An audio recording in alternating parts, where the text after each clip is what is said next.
Selamat pagi jemaat yang kasih dalam Tuhan. Kita akan hari ini mengingat kebangkitan Yesus Kristus, sehingga saya tidak melanjutkan terlebih dahulu pembelajaran dari kitab Matius. Kita break sebentar dari belajar Matius, karena kebetulan Matiusnya belum sampai ke kebangkitan Yesus Kristus. Kita akan merenungkan satu perikop firman Tuhan yang berkaitan dengan kebangkitan Yesus Kristus. Dan saya ajak kita membuka Alkitab kita di dalam Injil Lukas. Mari kita buka Lukas pasalnya yang ke-24. Dan kita akan melihat ayat yang ke-13 sampai ayat yang ke-35 pada hari ini. Lukas pasal yang ke-24. Kita akan lihat ayat 13 sampai ayat yang ke-35. Kalau sudah dapat, mari kita baca silih berganti. Saya akan mulai ayat 13, cuma sekarang ayat 14 sampai dengan ayat yang ke-35. Oke, demikian firman Tuhan. Pada hari itu juga, dua orang dari murid-murid Yesus pergi ke sebuah kampung bernama Emmaus, yang terletak kira-kira 7 mil jauhnya dari Yerusalem.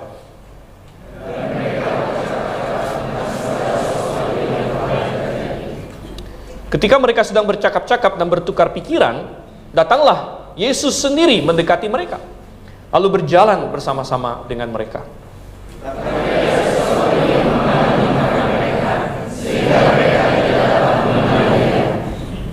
Yesus berkata kepada mereka, "Apakah yang kamu percakapkan sementara kamu berjalan?" Maka berhentilah mereka dengan muka muram.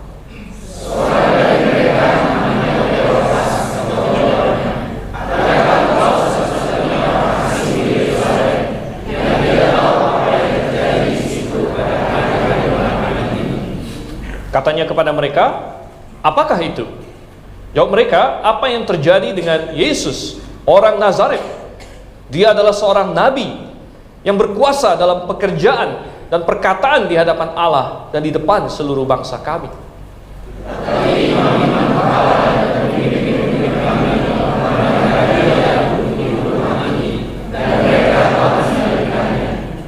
Padahal kami dahulu mengharapkan bahwa dialah yang datang untuk membebaskan bangsa Israel. Tetapi sementara itu telah lewat 3 hari sejak semuanya itu terjadi.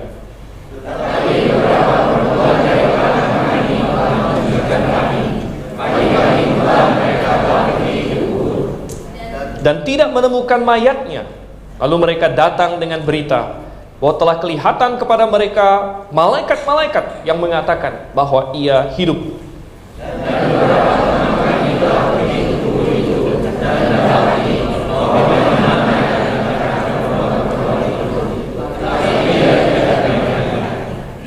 Lalu ia berkata kepada mereka, "Hai kamu orang bodoh, betapa lambannya hatimu sehingga kamu tidak percaya segala sesuatu yang telah dikatakan para nabi."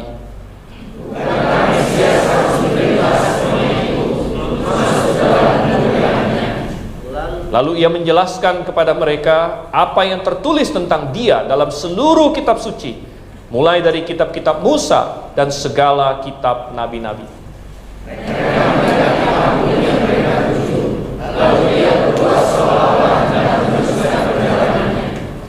Tetapi mereka sangat mendesaknya, katanya, "Tinggallah bersama-sama dengan kami, sebab hari telah menjelang malam dan matahari hampir terbenam."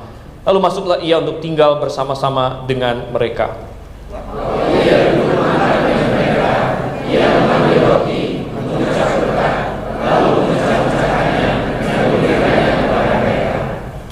Ketika itu terbukalah mata mereka, dan mereka pun mengenal dia, tetapi ia lenyap dari tengah-tengah mereka.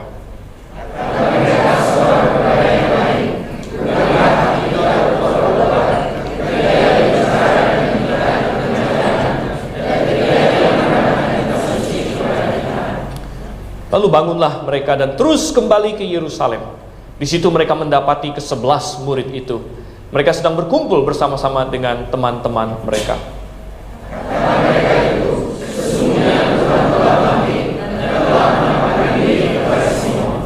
Lalu kedua orang itu pun menceritakan apa yang terjadi di tengah jalan dan bagaimana mereka mengenal dia pada waktu ia memecah-mecahkan roti. Mari kita bersatu dalam doa, kita minta pertolongan Tuhan. Bapa di surga, kami mengucap syukur, oh Tuhan, kami mengucap syukur bahwa Yesus Kristus mati untuk kami, mati menanggung dosa-dosa kami, dan lebih lagi daripada itu, dia bangkit. Dia menang atas maut, dia menang atas dosa. Tuhan, kami mengucap syukur. Oleh karena itulah kami bisa mengenal Engkau. Oleh karena itulah kami memiliki persekutuan dengan Engkau. Dan Tuhan, kami yang berkumpul sebagai jemaat-Mu di tempat ini pada hari ini, kami mau mengingat hal itu. Kami ingin supaya apa yang terjadi, yaitu kebangkitan Yesus Kristus, sungguh bisa berpengaruh pada kami hari ini dan mengubah kami sebagaimana ia mengubah orang-orang pada zaman itu. Pimpin Tuhan, sertai perenungan kami, terangi hati dan pikiran kami, tanamkan kebenaran-Mu dalam hati kami agar berbuah. Kami berdoa dalam nama Yesus Kristus. Amin. Ya Bapak Ibu Saudara yang kasih Tuhan, seperti yang tadi saya singgung sedikit, tema khotbah saya pada hari ini adalah bahwa kebangkitan Yesus Kristus mengubah segala sesuatu untuk kita. Kebangkitan Yesus Kristus membuat segalanya menjadi berbeda. Karena dia bangkit, segala sesuatu berubah. Waktu saya sedang mempersiapkan khotbah ini, saya coba browsing. Saya ingin tahu, menurut dunia, peristiwa sejarah apa yang mengubah dunia? Saya masuk ke situs-situs sejarah. Saya Google dan sebagainya. Saya DuckDuckGo, saya nggak pakai Google sih kebanyakan. Gitu ya. Apa peristiwa-peristiwa yang paling mengubah dunia? Dan saya dapatkan, saya lihat situs-situsnya, mereka ada bikin top 10, top 20, macam-macam mereka taruh di situ. Ada yang bilang mengubah dunia itu ketika kerajaan Romawi hancur katanya. Ada yang bilang mengubah dunia ketika Christopher Columbus menemukan benua Amerika. Lalu ada lagi yang mengatakan peristiwa yang mengubah dunia di situ ada Perang Dunia Pertama, Perang Dunia Kedua, macam-macam. Bahkan ada yang menaruh peristiwa 911 ketika dua pesawat menabrak WTC, itu adalah peristiwa yang mengubah dunia dan lain sebagainya. Tapi saudara yang kasih dalam Tuhan, tidak ada satupun dari situs-situs itu yang menaruh kebangkitan Yesus Kristus. Padahal semua yang disebutkan tadi itu tidak bisa dibandingkan dengan peristiwa yang paling penting dalam sejarah manusia, yang paling mengubah jalannya sejarah, paling mengubah dunia ini, yaitu kebangkitan Yesus Kristus. Kita belum usah bicarakan masalah rohaninya. Dari secara sekuler saja, kalau Yesus Kristus tidak pernah bangkit, maka tidak akan pernah ada yang namanya agama Kristen. Dan kalau Anda bisa membayangkan sejarah dunia akan berapa berbedanya kalau misalnya tidak ada yang namanya agama Kristen di dunia ini. Oh saudara yang kasih dalam Tuhan. Namun hari ini kita ingin melihat bahwa kebangkitan Yesus Kristus mengubah segala-galanya. Mulai dari hari dia bangkit itu 2000-an tahun yang lalu. Mulai dari dua orang yang sedang berjalan ke suatu kampung kecil namanya Emmaus, yang kita bahkan tidak tahu nama keduanya, hanya salah satu saja kita tahu namanya Kleopas.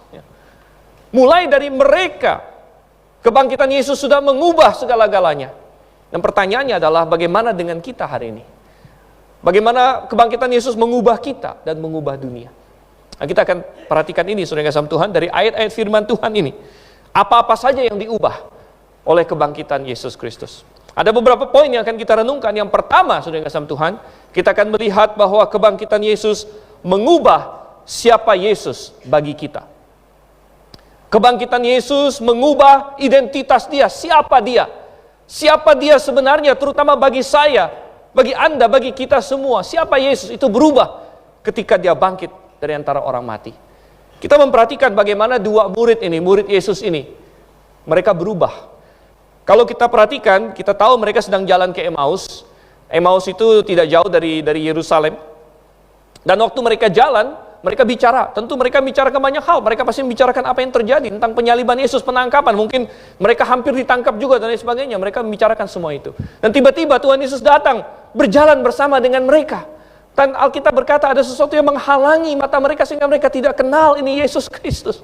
Ya tentu karena Yesus Kristus sudah tampil dengan tubuh kemuliaannya. Bukan lagi tubuh yang dia pakai waktu dia lahir dari Maria. Tetapi tubuh kemuliaan. Dan mereka tidak kenal dia. Dan Tuhan Yesus bertanya, apa yang kalian bicarakan? Dan mereka menatap Tuhan Yesus seperti agak aneh. Apakah kamu satu-satunya yang tidak tahu apa yang terjadi? Sudah pasti kita membicarakan apa yang barusan terjadi.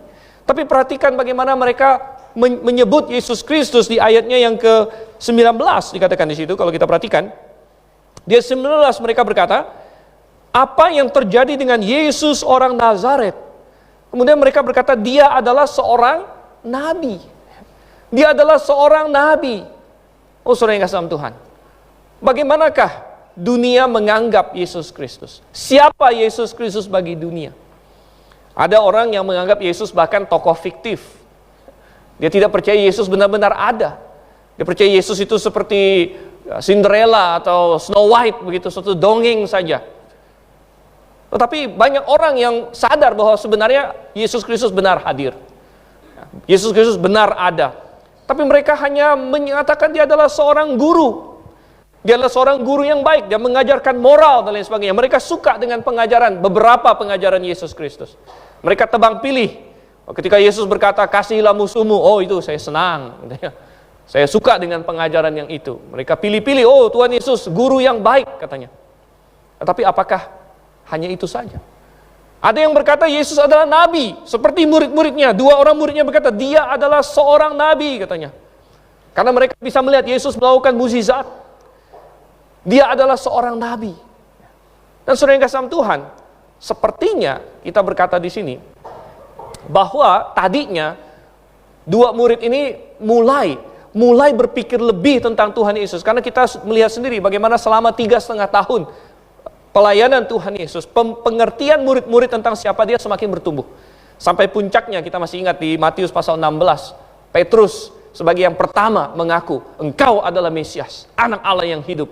Dia mengakui keilahian Yesus Kristus. Dan murid-murid yang lain, saudara yang kasih Tuhan, mereka mulai mengerti. Dan mulai mereka melihat Yesus Kristus. Mereka bisa melihat kemanusiaannya. Mereka bisa melihat Yesus capek. Waktu dia jalan menuju lewat daerah Samaria, bagaimana dia capek, lalu duduk di dekat sumur, di mana dia ketemu dengan perempuan Samaria di situ. Lalu murid-muridnya pergi untuk beli roti, katanya, beli makanan. Mereka bisa melihat kemanusiaan Tuhan. Mereka bisa melihat bagaimana dia khotbah kepanjangan, yang dimana begitu banyak orang ramai dan dia mengasihi mereka sampai dia kecapean. Sampai pernah suatu kali habis khotbah mereka menyeberang lalu dia ketiduran di perahu. Wow, semua orang pasti bisa melihat orang yang sudah kecapean lalu ketiduran. Ya, tepar orang bilang gitu. Ya. Tuhan Yesus tepar gitu. Ya. Dia ketiduran di perahu. Wah, ini manusia. Tetapi saudara yang kasih Tuhan, mereka kaget ketika gelombang datang dan badai dan nelayan-nelayan yang paling berpengalaman, sudah veteran puluhan tahun pun sudah berpikir mati kita sekarang. Sampai mereka membangunkan Yesus, guru, engkau tidak peduli kami binasa, kita binasa. Lalu manusia yang mereka lihat seperti lemah, yang tertidur, yang kecapean ini bisa bangun. Lalu berkata kepada angin dan badai, diam, tenanglah. Dan angin itu turut tunduk kepada dia langsung. Dan pada saat itu murid-murid berpikir, siapa dia? Mereka menyaksikan kemanusiaannya secara langsung. Mereka melihat dia kelaparan. Mereka melihat dia kecapean. Mereka melihat dia menangis. Namun kemudian mereka juga melihat bagaimana dia menyembuhkan orang kusta, mencelikkan orang buta. Dia mengontrol penyakit, mengontrol angin. Dan kemudian membangkitkan orang mati bahkan. Sehingga di dalam diri murid-murid di situ sebenarnya sudah mulai terbangun suatu konsep yang mulai mengarah kepada kebenaran bahwa Yesus Kristus ini adalah memang manusia, memang nabi, tapi tidak hanya manusia dan tidak hanya nabi. Dia adalah Tuhan yang turun menjadi manusia. Namun, saudara yang kasih dalam Tuhan, ketika Yesus Kristus mati di salib, sepertinya pemahaman itu sempat buyar lagi. Sepertinya pemahaman itu hilang lagi. Oh, kita sudah berharap banyak kepada Dia. Tapi ternyata tidak. Ternyata Dia hanyalah seorang nabi. Bagi seorang nabi untuk dibunuh, itu sudah biasa. Orang Yahudi sudah punya sederetan pahlawan nabi yang mati karena kesaksian mereka. Ada Nabi Yesaya yang menurut tradisi digergaji 2 oleh Manasye. Ada Nabi Yeremia yang digodok sedemikian rupa oleh Yoyakim dan Zedekia. Ada banyak nabi di dalam sejarah Israel yang sudah mati. Dan Yesus Kristus, betapa hebatnya Dia. Namun sepertinya Dia adalah seorang nabi. Dia adalah seorang nabi yang akhirnya mati, martir. Hanya itu saja. Tetapi saudara yang kasih dalam Tuhan, apa yang terjadi? Ketika Yesus Kristus bangkit, maka berubahlah siapa Dia terhadap kita. Kita lihat di ayatnya yang ke-34. Setelah mereka menyadari bahwa Yesuslah yang telah berbicara dengan mereka, bahwa Yesus Kristus sudah bangkit, maka mereka cepat-cepat balik ke Yerusalem. Dan ayat ke-34 apa yang dikatakan di situ? Sesungguhnya mereka melaporkan. Ya. Sesungguhnya, ini kata murid-murid yang lain sebenarnya. 11 murid itu, sesungguhnya katanya, Tuhan telah bangkit. Sesungguhnya Tuhan telah bangkit dan telah menampakkan diri kepada Simon. Kata Tuhan di situ memakai kata ho kurios, ya. Tuhan. Mereka menyebutnya Tuhan.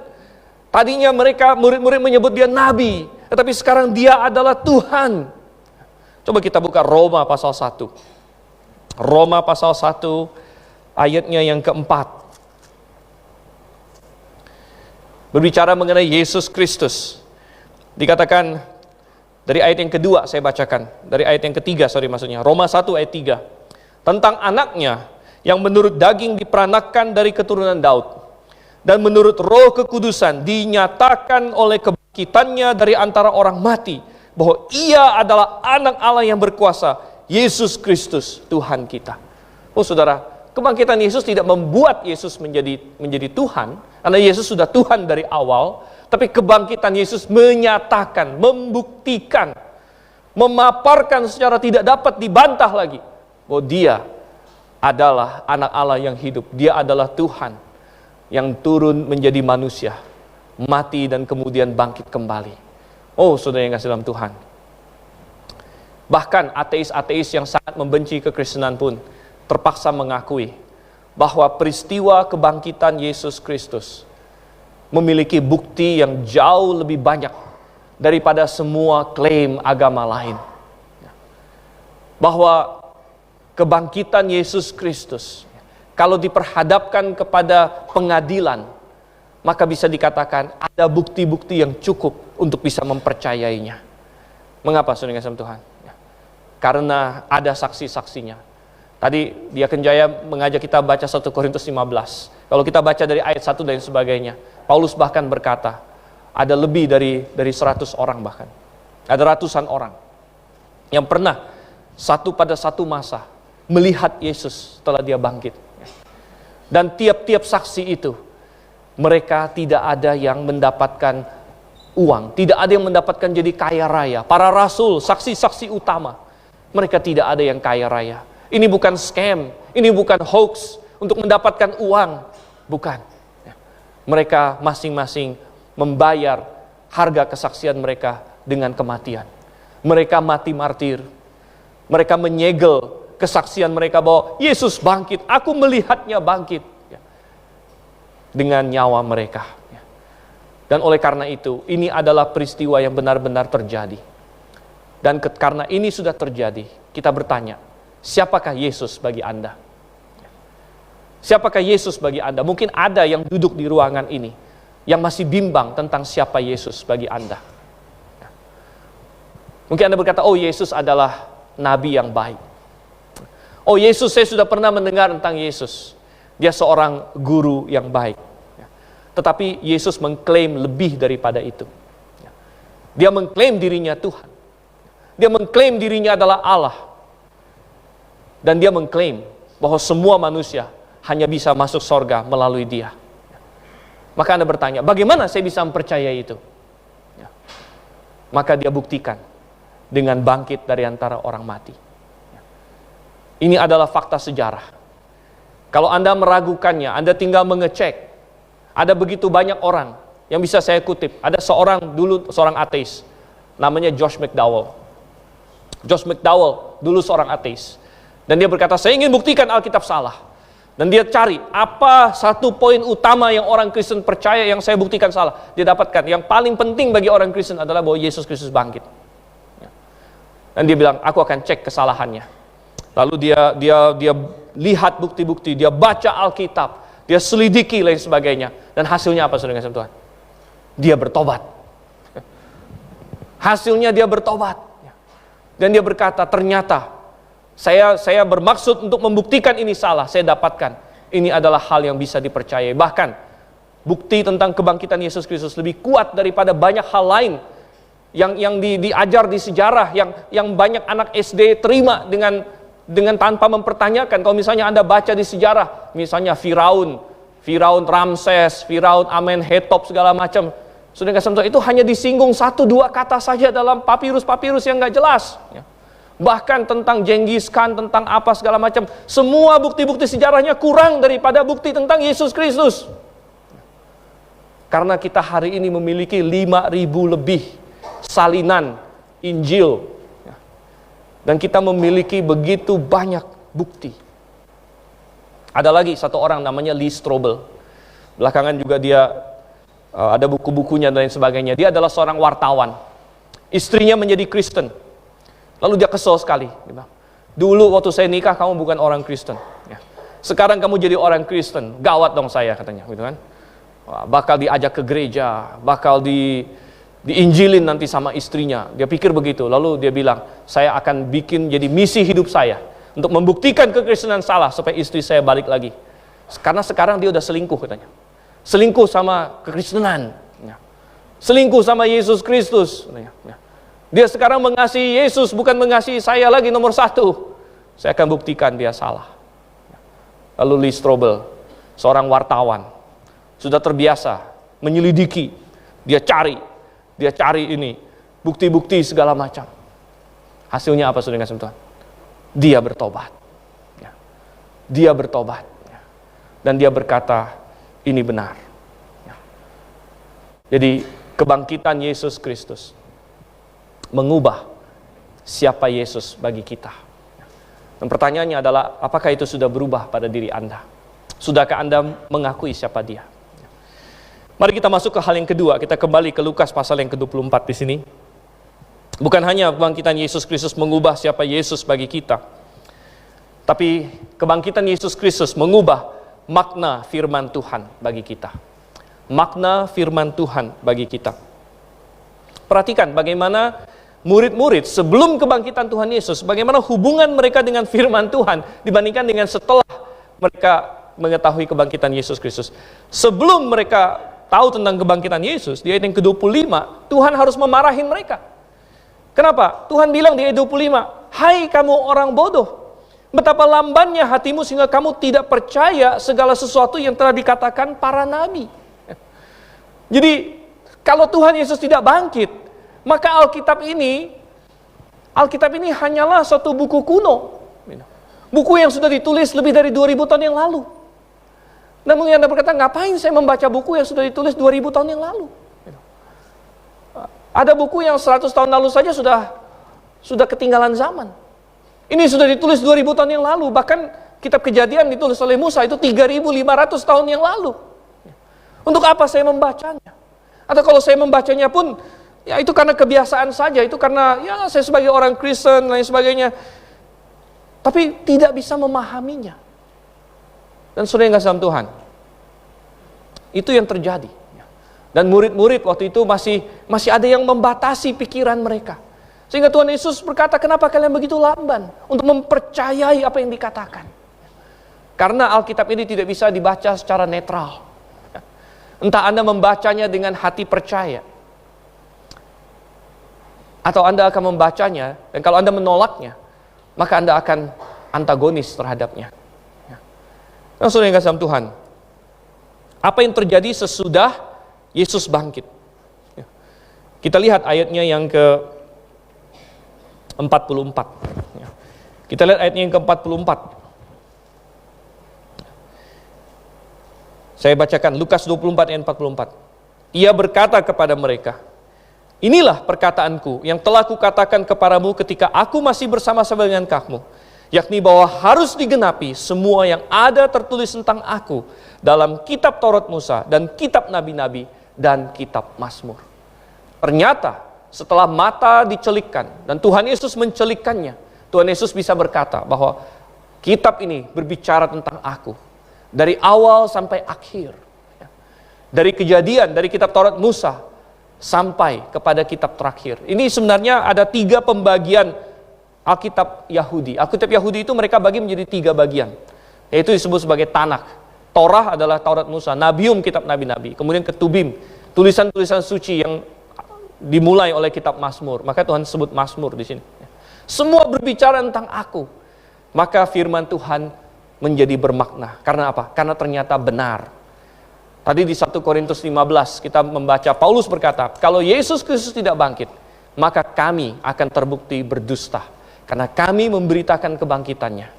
Kami sudah umumkan kemana-mana, Yesus Kristus bangkit, Yesus Kristus bangkit. Kalau dia tidak bangkit, kami ini semua pembohong. Dan bukan hanya rasul-rasul pembohong, firman Tuhan bohong. Firman Tuhan gagal. Tetapi ternyata Yesus Kristus bangkit.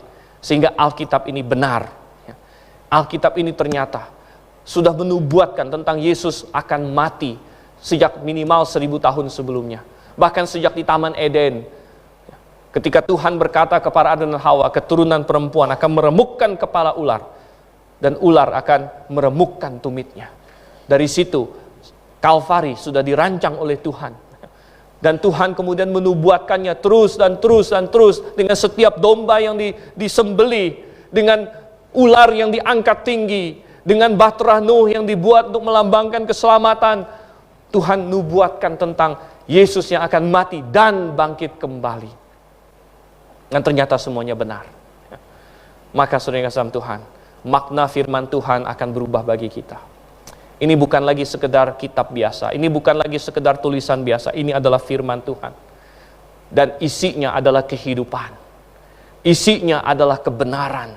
Dan kita perlu mensentralkan hidup kita pada firman Tuhan. Anda tahu, ini adalah rahasia sukses dari Tuhan. Kalau Anda ingin tahu, menurut Tuhan, bagaimana caranya manusia bisa sukses? Anda baca, Tuhan berkata, merenungkan Taurat ini dan melakukannya. Merenungkan Taurat ini dan melakukannya, itu adalah kunci sukses. Oh saudara, hari ini begitu banyak orang mau cari buku tentang sukses. Buku tentang sukses, begitu banyak. Di toko-toko buku sekarang ada bagian self-help, psikologi, dan lain sebagainya. Bagaimana sukses, bagaimana bisa begini, bisa begitu, dan lain sebagainya. Bukan hanya buku, orang bikin seminar di mana-mana. Dianggap orang-orang yang sukses diundang. Kalau mau sukses investasi, undanglah siapa? Warren Buffett misalnya. Kalau mau sukses, apalagi undanglah si ini, dan sebagainya. Dan itu nggak murah, saudara kasih Tuhan. Kadang-kadang orang bisa bayar jutaan rupiah untuk mendengerin dia. Saya tidak berkata bahwa itu nggak ada gunanya. Mungkin ada gunanya. Tetapi, saudara kasih Tuhan, yang paling dasar dari semuanya, yang semua orang bisa akses, adalah firman Tuhan. Tuhan berkata kepada Yosua, apa? Yosua dari seorang yang sangat sederhana, dari pembantunya Musa, Anda pikir. Dia adalah bujangnya Musa. Tukang bawa barang Musa ke sana kemari. Sekarang Tuhan bilang, aku ingin kamu menjadi pemimpin selanjutnya Israel. Aku ingin kamu jadi panglima perang. Kamu harus menjadi presiden, sekaligus jenderal besar, sekaligus hakim tertinggi. Itu beratnya. Dan Yosua bilang, bagaimana aku bisa? Bagaimana aku bisa memimpin bangsa yang sebesar ini, yang dia lihat sendiri di zamannya Musa begitu tegar tengkuk. Tapi Tuhan bilang sama dia, tidak, kuatkan dan teguhkanlah hatimu. Janganlah lupa memperkatakan kitab Taurat yang telah diberikan oleh Musa hambaku, maka kamu akan berhasil. kemanapun kamu pergi. Oh, saudara yang kasih dalam Tuhan. Begitu banyak orang berkata, tapi masa sih?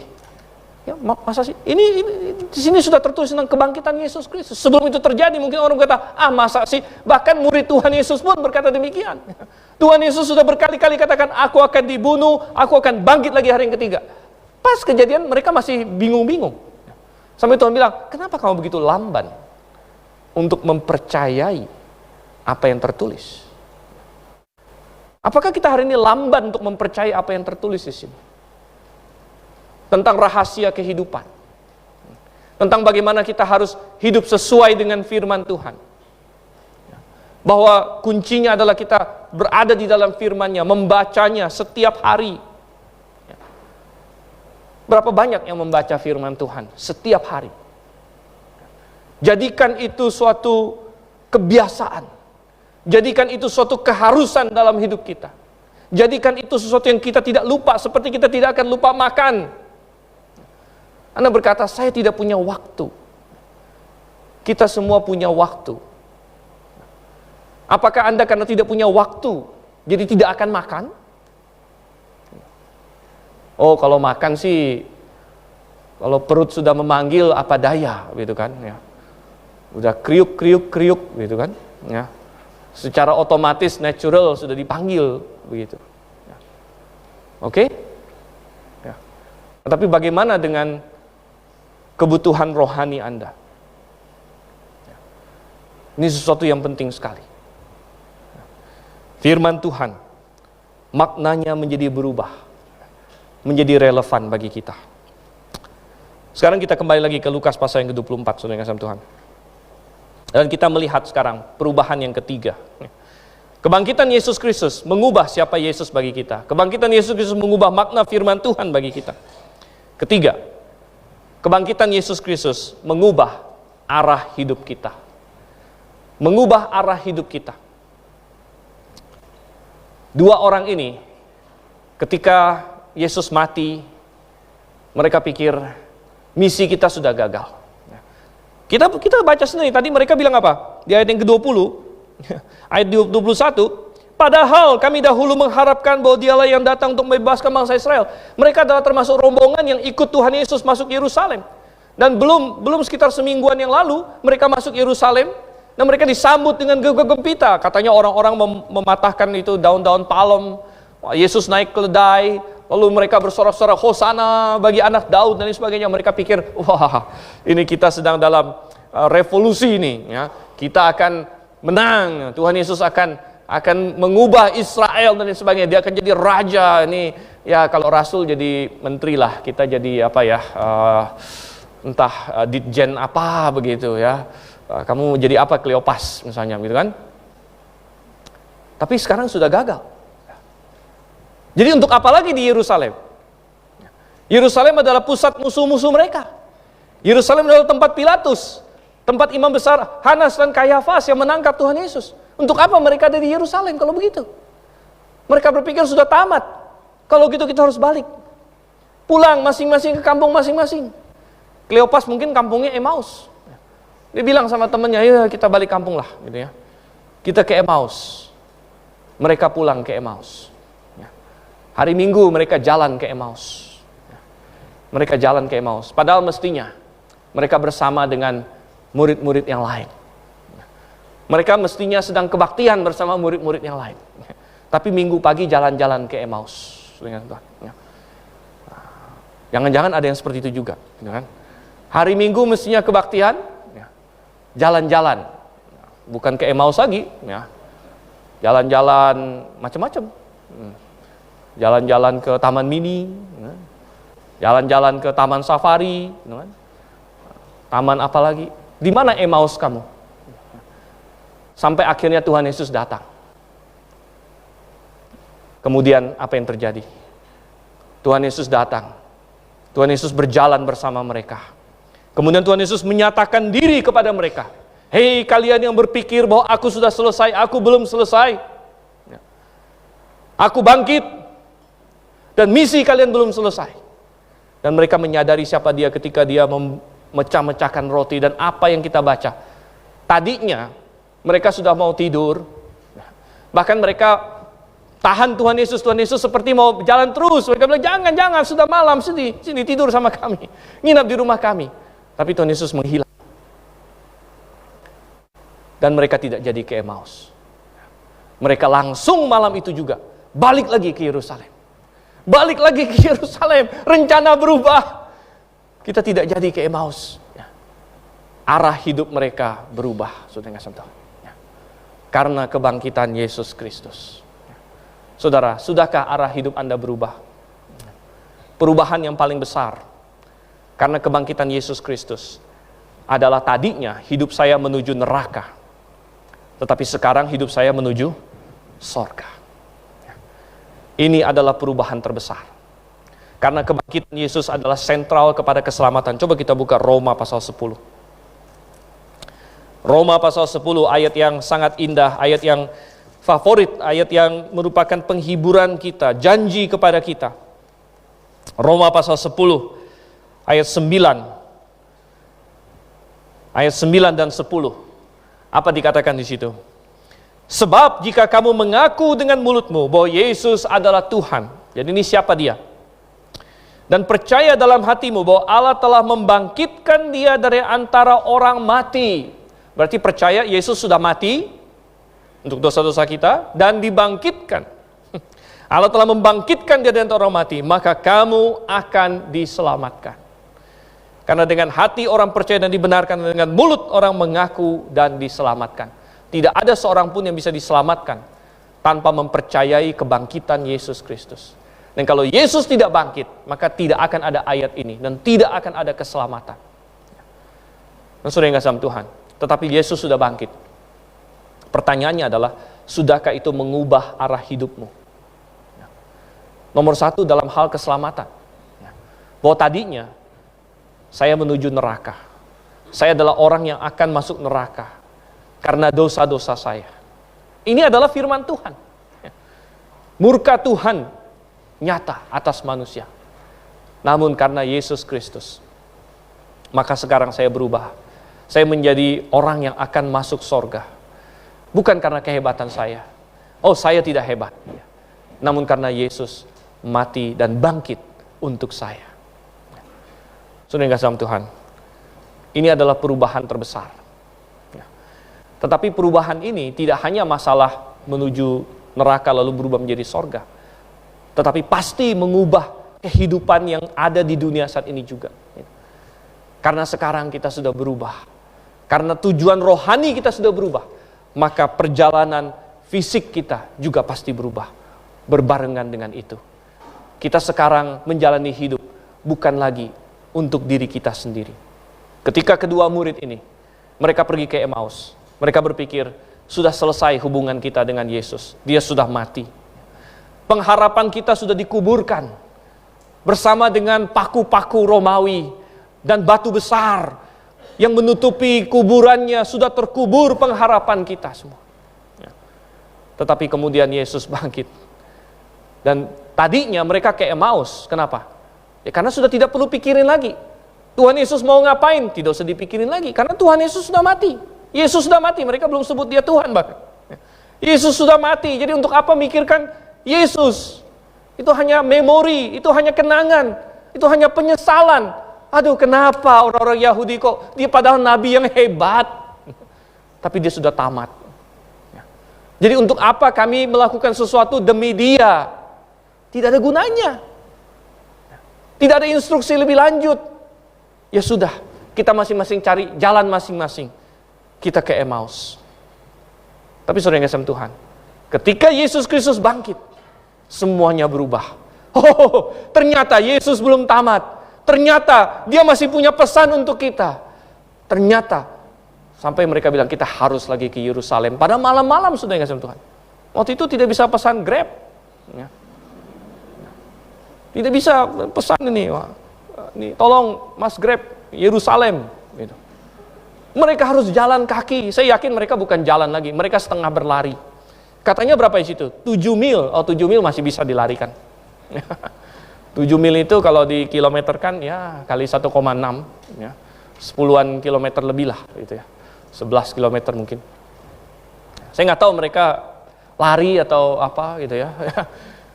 Apa yang mendorong mereka? Gitu. Karena Yesus sudah bangkit.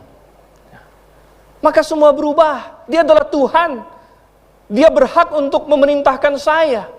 Saya sekarang hidup bagi Dia. Dia sudah mati bagi saya hidup bagi Dia. Dan sekarang apa yang saya lakukan? Saya bertanya, Tuhan, apakah Engkau beserta dengan saya dalam apa yang saya lakukan ini? Tuhan, apakah yang saya lakukan ini sesuai dengan kehendak-Mu?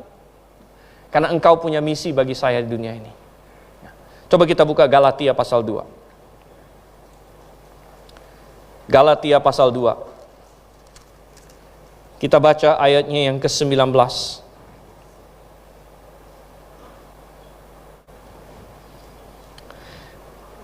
Ayat 19 sampai dengan ayat yang ke-20. Apa yang Tuhan katakan di sini? Sebab aku telah mati oleh hukum Taurat untuk hukum Taurat, supaya aku hidup untuk Allah. Aku hidup untuk Allah. Aku telah disalibkan dengan Kristus, namun aku hidup, tetapi bukan lagi aku sendiri yang hidup, melainkan Kristus yang hidup di dalam aku. Dan hidupku yang kuhidupi sekarang di dalam daging, ini bukan bicara nanti ke sorga. Ada yang orang bilang gini, nanti saya melayani Tuhan kalau saya ada di sorga. Itu sangat terlambat. Gitu ya. Untuk apa kamu melayani Tuhan kalau mau di sorga? Begitu. Tapi dikatakan, dan hidupku yang kuhidupi sekarang di dalam daging, sebelum aku ke sorga, adalah hidup oleh iman dalam anak Allah yang telah mengasihi aku dan telah menyerahkan dirinya untuk aku. Sekarang ini aku hidup untuk Allah. Karena Yesus sudah bangkit dan itu mengubah segala-galanya. Berarti Dia benar akan memerintah. Seperti yang dikatakan tadi, yang dipikirkan oleh mereka, kita masuk Yerusalem, kita Yesus akan menjadi raja. Ternyata itu benar, hanya waktunya saja. Yesus benar akan jadi raja di dunia ini, dan kita benar akan ikut memerintah bersama dengan Dia. Ternyata tidak salah. Petrus bisa jadi menteri, Kleopas kamu bisa jadi entah jadi apa lagi. Dan setiap dari kita, Tuhan berkata, barang siapa yang menderita bersama dengan Dia akan memerintah bersama dengan Dia. Yesus akan memerintah di atas dunia ini. Hanya tinggal waktu saja. Sehingga di Kisah Rasul, sebelum Yesus terangkat ke sorga, murid-muridnya bertanya, Guru, Tuhan, apakah pada waktu ini Engkau mau memulihkan kerajaan bagi Israel? Dan Tuhan bilang apa? Kamu tidak perlu tahu waktu dan masanya yang ditetapkan oleh Bapa. Ya. Tuhan tidak berkata, salah, saya tidak mau jadi raja. Gitu. Tuhan tidak berkata demikian. Tuhan akan menjadi raja di dunia ini. Ya. Hanya Dia bilang, untuk waktu dan masanya tidak perlu kamu ketahui. Karena itu ditetapkan oleh Bapakku di sorga. Tapi sekarang kamu, pergilah. Jadilah saksiku di Yerusalem. Dan di Yudea, di Samaria. Dan sampai ke ujung bumi. Oh, saudara yang kasih dalam Tuhan. Ya. Karena Yesus bangkit, maka kita bisa memerintah bersama Dia. Dan hidup kita seharusnya berubah. Ya. Karena tadinya kita tidak ada pengharapan ke sana sama sekali. Tapi sekarang, hidup yang kita hidupi sekarang ini adalah persiapan untuk hidup yang kekal. Ya.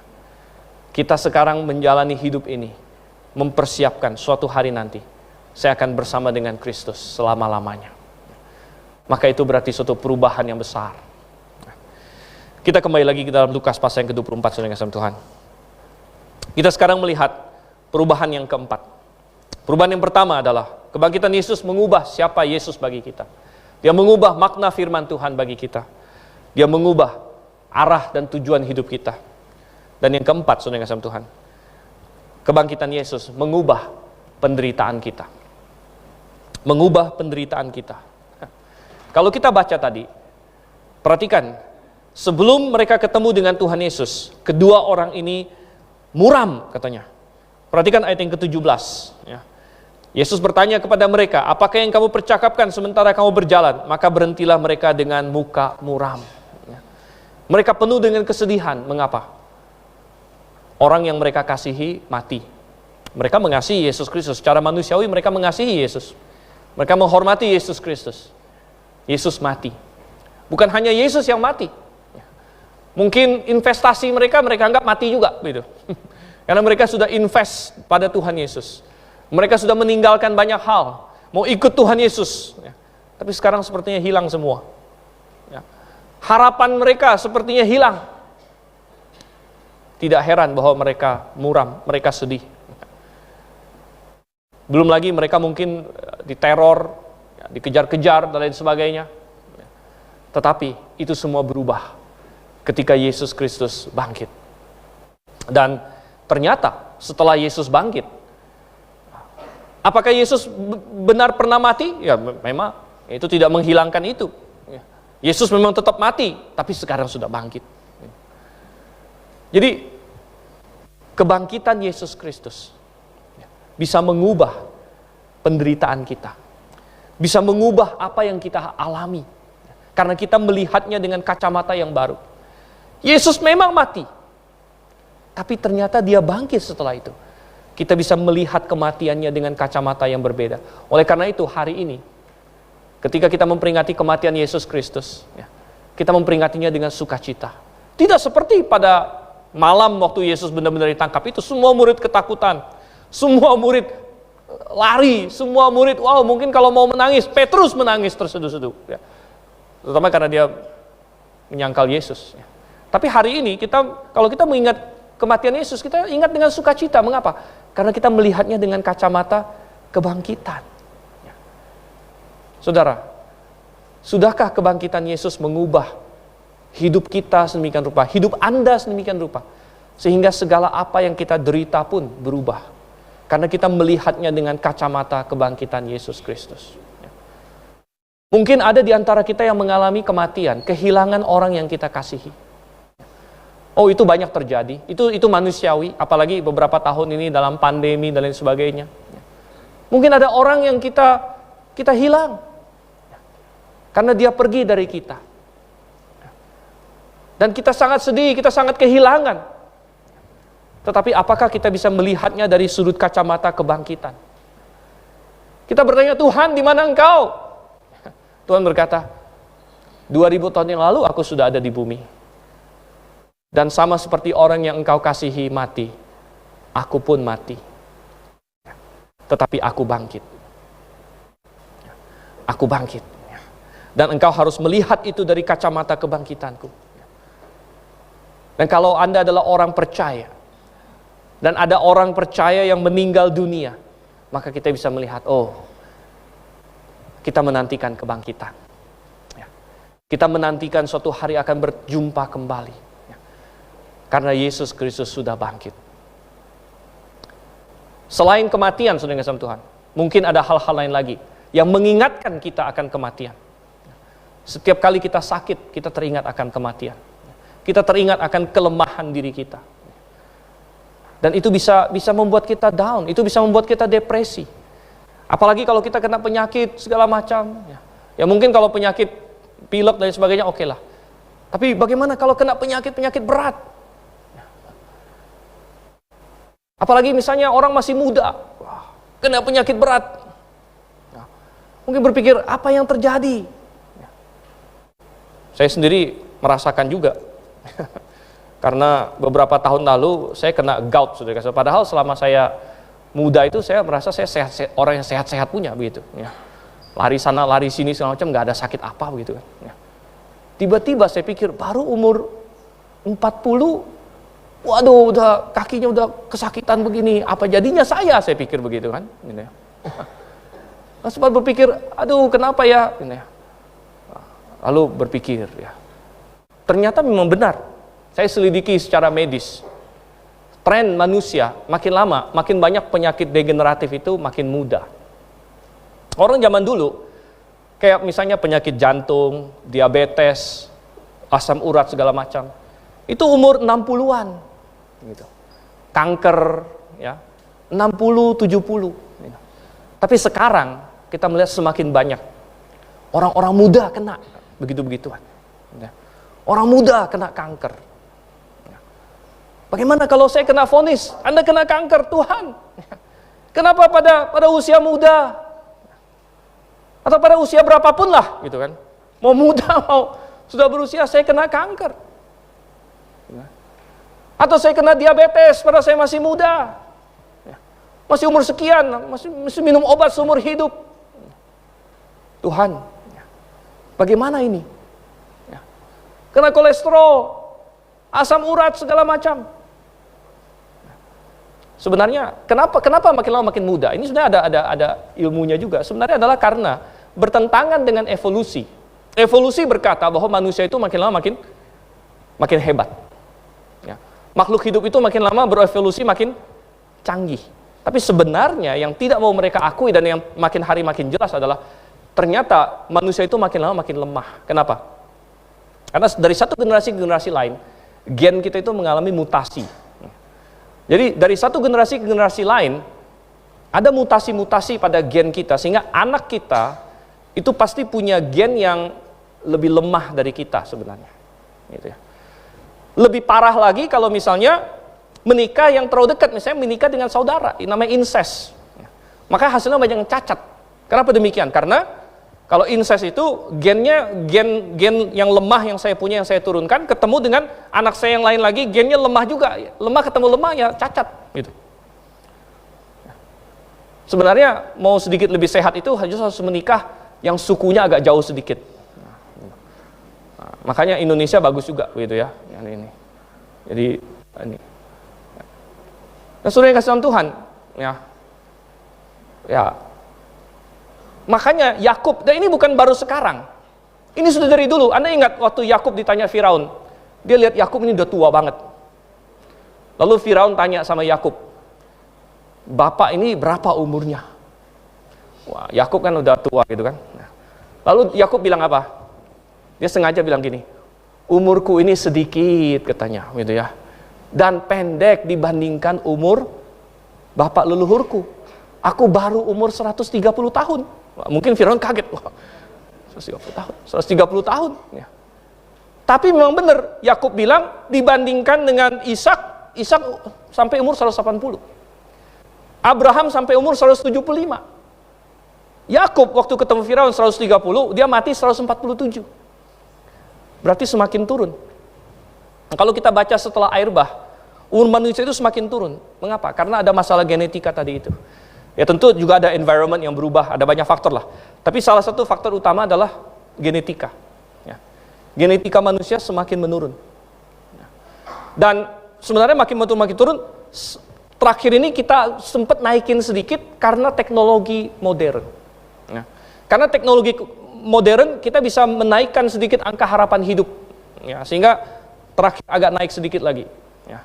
Tetapi sebenarnya angka harapan hidup meningkat ini gen makin parah. Kenapa? Yang tadinya anak-anak yang bakal mati karena cacat dari kecil, ya misalnya Anda kena hemofilia, kalau orang zaman dulu mati udah langsung. Ya. Anda kena diabetes tipe 1 yang diabetes yang dari anak-anak, ya orang zaman dulu ya mati langsung. Gitu. Nggak lama. Tapi karena ada teknologi modern, dia bisa hidup dan kemudian bisa punya anak gitu. Berarti menurunkan kelemahannya lagi begitu ya. Dan akhirnya makin lama makin lemah begitu, makin lemah ya. Dan kita bertanya, Tuhan ya, bagaimana kalau ini kena kepada saya, penyakit ini kena kepada saya dan lain sebagainya. Akhirnya saya mengucap syukur kepada Tuhan atas kelemahan-kelemahan saya. Kenapa? Itu membuat saya semakin merindukan tubuh kemuliaan. Ya. Kalau saya terkena penyakit, kalau saya terkena kelemahan, ya, itu menyadarkan saya bahwa ternyata hidup di dunia ini sangat sementara. Ya.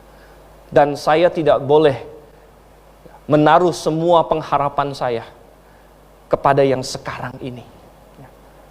Melainkan saya diajar untuk berkata bahwa yang akan datang. Saya menantikan tubuh kemuliaan itu. Saya bisa melihat penderitaan saya dari kacamata kebangkitan Yesus Kristus. Bahwa Tuhan akan bersama dengan saya dalam kelemahan saya. Kalau saya sedang sakit, saya kena stroke, saya kena kanker, saya kena apapun yang lain. Di mana engkau Tuhan? Tuhan bilang, aku ada di atas kayu salib. Aku sedang menanggung dosa yang mengakibatkan segala kejahatan dan kekacauan di dunia ini. Aku ada di kayu salib, aku ikut menderita bersama dengan engkau. Namun anakku, aku ingin ingatkan, aku bangkit. Aku bangkit. Dan itu pun bisa menjadi pengharapanmu. Saudara yang kasih dalam Tuhan, kita melihat penderitaan kita dari kacamata yang berbeda setelah kebangkitan Yesus Kristus. Terakhir, saudara yang kasih dalam Tuhan, kita kembali ke Lukas pasal 24. Kebangkitan Yesus mengubah. Dia mengubah siapa Yesus, mengubah firman Tuhan, mengubah arah hidup kita, mengubah penderitaan kita, dan terakhir, dia mengubah kesaksian kita. Kebangkitan Yesus harus mengubah kesaksian kita. Kalau tadinya, dua orang ini, ketika ketemu orang, mereka bicara betapa kasihannya mereka. Wah, kami betapa kecewa, dan lain sebagainya. Tapi setelah Yesus bangkit, mereka jalan kemana-mana, malam-malam sekalipun, untuk berkata, Yesus sudah bangkit. Yesus sudah bangkit. Dan kalau memang benar Yesus sudah bangkit dan mengubah kita, maka itu harus mengubah berita yang kita sampaikan, mengubah kesaksian kita. Bahwa inilah yang mau saya sampaikan kepada orang. Inilah berita utama dalam hidup saya. Coba kita baca Lukas 24, ayatnya yang ke-46 dan 47. Lukas 24 ayat 46 dan 47. Katanya kepada mereka, ada tertulis demikian, Mesias harus menderita dan bangkit dari antara orang mati pada hari yang ketiga. Dan lagi, dalam namanya, berita tentang pertobatan dan pengampunan dosa harus disampaikan kepada segala bangsa, mulai dari Yerusalem. Kamu adalah saksi dari semuanya ini. Tuhan memberikan mandat. Karena Yesus sudah bangkit dan itu sudah mengubah kita, maka sekarang kita adalah saksi. Dan kita harus menyampaikannya kepada sebanyak mungkin orang. Yesus sudah bangkit. Seperti kata lagu, dia hidup dalam hati saya dan dia hidup di sorga. Dan dia akan datang kembali. Dia akan datang kembali. Sudah siapkah Anda untuk itu? Di hari Rabu saya berkhotbah bahwa sebelum Yesus disalibkan, Petrus dan murid-murid yang lain berpikir itu hari yang biasa. Tuhan Yesus suruh mereka, ayo doa, berjaga-jaga. Mereka pikir ini malam yang biasa. Ternyata bukan. Itu malam yang paling mengubah dunia. 3 hari yang paling mengubah dunia. Sejak Yesus disalibkan sampai dia bangkit kembali. Saudara, tetapi Tuhan belum selesai. Nanti akan ada satu hari yang lebih lagi mengubah dunia. Yaitu pada hari kedatangannya. Tapi kita tidak tahu kapan. Dan mungkin Anda hari ini berpikir, kita ada orang banyak berpikir, ini hari biasa, ini hari Minggu biasa. Tetapi Yesus bisa datang hari ini. Dan kalau dia datang hari ini, maka itu akan mengubah dunia lebih daripada waktu dia pertama kali datang. Karena kedatangannya yang kedua akan menjadi pusat sejarah yang baru. Akan mengubah segala-galanya. Nah, mungkin berpikir, ini hari biasa. Ya, ini hari biasa. Tapi Yesus bisa datang hari ini. Dan kalau dia datang hari ini, sudah siapkah Anda? Sudah siapkah orang-orang sekitar Anda? Sudah siapkah keluarga Anda? Orang yang Anda kasihi? Teman-teman Anda? Bagaimana kalau kita bersaksi? Mari kita berdoa. Bapa di surga, terima kasih Tuhan. Terima kasih untuk kebangkitan-Mu. Kami mengucap syukur. Dan kebangkitan-Mu memang membuat segala sesuatu jadi berbeda. Kiranya Engkau menolong supaya hidup kami pun menjadi berbeda dan berubah. Oleh karena semua itu, saya ingin bertanya kepada semua kita yang hadir di tempat ini, sambil kita tundukkan kepala, kita merenungkan. Adakah di sini yang ingin berkata, hari ini, sebelumnya mungkin saya masih tidak terlalu yakin. Sebelumnya saya belum pasti, tapi hari ini saya mau memastikan dengan iman bahwa ya, saya mau percaya Yesus adalah Tuhan Juru Selamat. Dia bangkit dari antara orang mati. Ada yang ingin berkata demikian? Silakan angkat tanganmu. Tuhan benar-benar sudah bangkit. Dia mati bagi Anda. Tapi kalau Anda tidak mau mengakuinya, maka kasih karunia itu menjadi sia-sia. Anda tidak mendapatkannya. Ini bukan masalah agama, bukan masalah gereja, tapi ini masalah kebenaran. Yesus memang bangkit. Dia memang adalah Tuhan.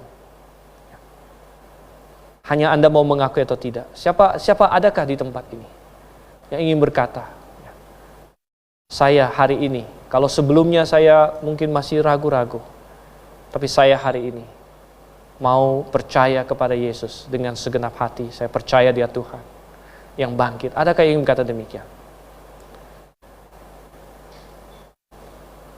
Puji Tuhan, untuk tangan-tangan diangkat. Engkau katakan di dalam hati kepada Tuhan. Apakah ada lagi? Kalau Anda sudah pernah mengakui ini, Anda sudah tahu, Anda sudah yakin, Anda tidak perlu angkat tangan. Tapi kalau Anda belum yakin selama ini, Bapa di surga, Engkau melihat kami semua. Tuhan, Engkau mati bagi semua yang hadir di tempat ini. Dan Engkau bangkit bagi semua yang hadir di tempat ini. Supaya ketika kami percaya kepadamu, kami diselamatkan. Tuhan, jikalau ada yang masih bergumul, Engkau yang kiranya menolong. Engkau yang kiranya terus mengetuk hati. Dan Tuhan, bagi yang berkata bahwa mereka ingin sungguh percaya kepadamu, Engkau yang mendengarkan seruan hati mereka. Pimpin mereka Tuhan, dan selamatkan mereka. Dan kami yang lain yang sudah diselamatkan Tuhan, biarlah kami belajar untuk hidup bagi Engkau. Dan kami bersaksi bagi Engkau. Kami berdoa dalam nama Yesus Kristus. Amin.